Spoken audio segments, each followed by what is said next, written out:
All right, Aries, welcome to your June of 2016 Sidereal Astrology forecast. I'm your host, Athen, and this is for Sidereal. If you are new to the channel, be sure to check out the link because the signs are different.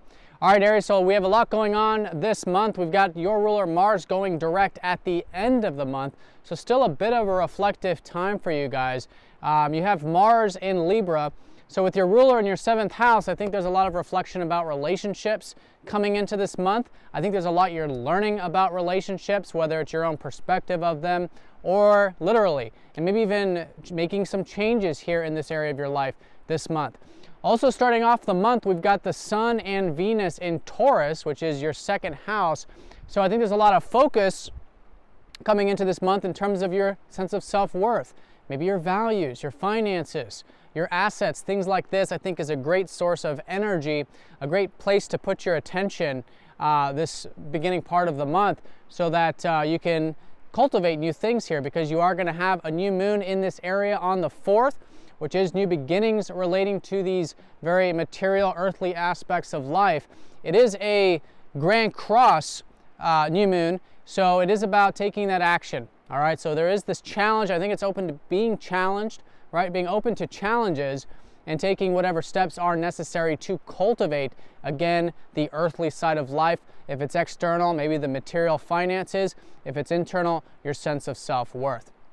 Now that new moon is going to be conjoining up to Venus, so there are new beginnings specifically with not only the finances and stuff, but your relationships. Okay, so it's a good time to reflect on this, particularly around the 4th, because that new moon, again, is creating new beginnings for you, both in the short term of the next 30 days, but also in the next 6 months relating to those two key areas for you.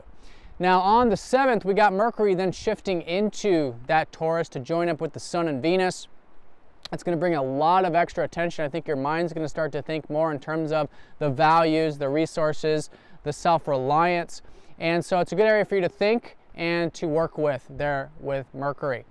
Now on the 9th, we've got the North Node trining up to Pluto. So this is a very powerful trine, in fact, a very supportive trine for life path changes. All right, and this has been a life path direction which has slowly shifted this first half of the year into your 5th house. The North Node has been transiting your 5th house, which is about your self-expression, your creativity, romance, playfulness, fun. Learning more about that, because it is the time for you for the next 2 years to be putting in that attention and energy into you expressing yourself. And I think around the 9th it can be very powerful for that. I think there can certainly be some new changes. So again, I think being open to change is really the key with this one as well. Now on the 12th, we've got that Mars trining up to Chiron, so I think you guys are feeling a bit healed. In fact, this has been an ongoing transit already since February. So there's been this healing that you guys have been doing, maybe with your confidence, who you are, your self-image, things like that. You can think back to February if there's anything particular for you. This is a month where I think there's a lot more being understood about it, and it can really take a new direction where you might feel a bit rejuvenated. Now on the 14th, we got Neptune going retrograde. Neptune in Aquarius is in your 11th house. So there's been this, for many years, this idealization, I think, or dreams about either your hopes and wishes, what you can achieve in the future, but maybe even too in terms of, for some of you, maybe community or friend related things, group stuff, right? So if that's been the case, if there's anything in your particular life with that, it's now a good time for about the next 6 months to be reflecting on this, remodifying your hopes and wishes, your dreams, maybe even any of the group stuff if you're a part of that. All right, and you'll probably notice that shift too in that key area here on the 14th. Now the 17th and 18th has that Saturn, which has been retrograde, and that's been Saturn in your 8th house, helping you learn about building things that matter in life and really being open and vulnerable in a way that the things you build, whether it's your relationships, your work, or whatever it might be, is in alignment with the truth. And this is the truth both of who you are and the external environment, right? So bring it all out into the open, and that's not always easy too with Saturn. And it's not necessarily out into the open for others to see, it's for you to see. So this work that I think you guys have been doing with transformation, with seeing the truth, with Saturn squaring up to Neptune, I think it's good to just take all of that very patiently, all right? So especially for those of you who are working really hard with anything involving either shared resources, transformation, the deep truths of life, it's very good to let go. Neptune's showing you to let go a bit with this, to have a bit of that faith and trust that everything in your life involving intimacy, shared resources, and the deep truths of life is unfolding in that divine timing. And again, this is nothing new. This one's been going on since November. So if there has been something specific for you in that area, it could be related to that. But again, the second aspect is new information coming to light. So I think around the 17th, 18th time period, you guys might be learning a little bit more about what this means for you. Now, also around that time, we got Venus then going into Gemini, which is going to be followed by the Sun on the 20th. So now is the shift, this second to later part of the month, going from your second house into your third house. All right, so this is the house of communication. It's the house of learning. So I think it's an excellent second half of the month to be doing things like reading, writing, sharing, exchanging, communicating. I think you can learn a lot. I think it's a great source of energy for you, and I think you can enjoy that quite a bit with Venus. All right, then on the 20th as well, with that sun shifting, we do have Jupiter conjoining up to the North Node. Very nice aspect, which has been going on since January. In fact, this is the third out of the three aspects, so the final one relating to new insights about your self-expression. All right, there's been a lot of forward-moving momentum since Jupiter went direct last month. So I think you guys have learned a lot about self-expression or creativity or fun or playfulness, and this can be definitely a new shift in that direction. Maybe something even being finished up that you started back in January relating to this. And there's a lot of insights around that too. So really around the 20th, it's a very insightful time.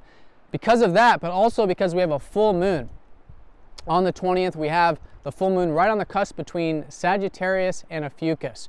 All right, so this is right on the cusp between your 8th and your 9th house. So there's illumination here on the 20th about your life path, about intimacy, about these deep transformations, about the things that really matter to you in life, and what you can do to cultivate them so you can have more freedom, right? The Sagittarius energy is really uplifting this to where you guys can really have that overarching view of your life. And I think it's excellent to continue to cultivate anything relating to philosophy, spirituality, travel, if you've been involved with anything like that over the past 6 months.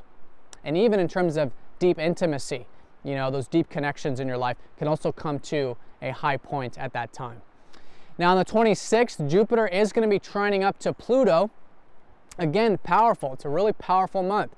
And so here, your ideas are changing. Your possibilities are changing. You're seeing what's possible in life if you aren't already since the 20th.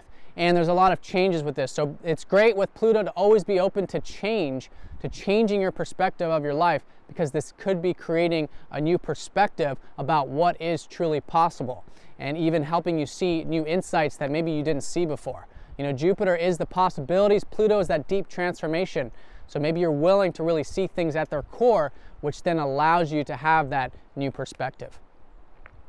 Now on the 27th, we got Chiron going retrograde. So there is this reworking of our healing, and this is in your 12th house. So recently, this early part of the year, you guys have been healing your connection with God or your connection with your deep psyche. Getting that spiritual alone time, having more faith and trust in your life has been a very healing process. So now for about the next 6 months, good time to reflect on that for about the next 5 to 6 months. Then your ruler goes direct at the end of the month on the 29th. So going into July, you guys are going to be feeling, I think, a bit more of that forward moving momentum, because again, retrograde Mars, as you guys are reflecting a little bit or a lot in terms of what your goals are, who you are, where you're headed. And I think what you learn this month about that is going to set all of that in motion going into next month.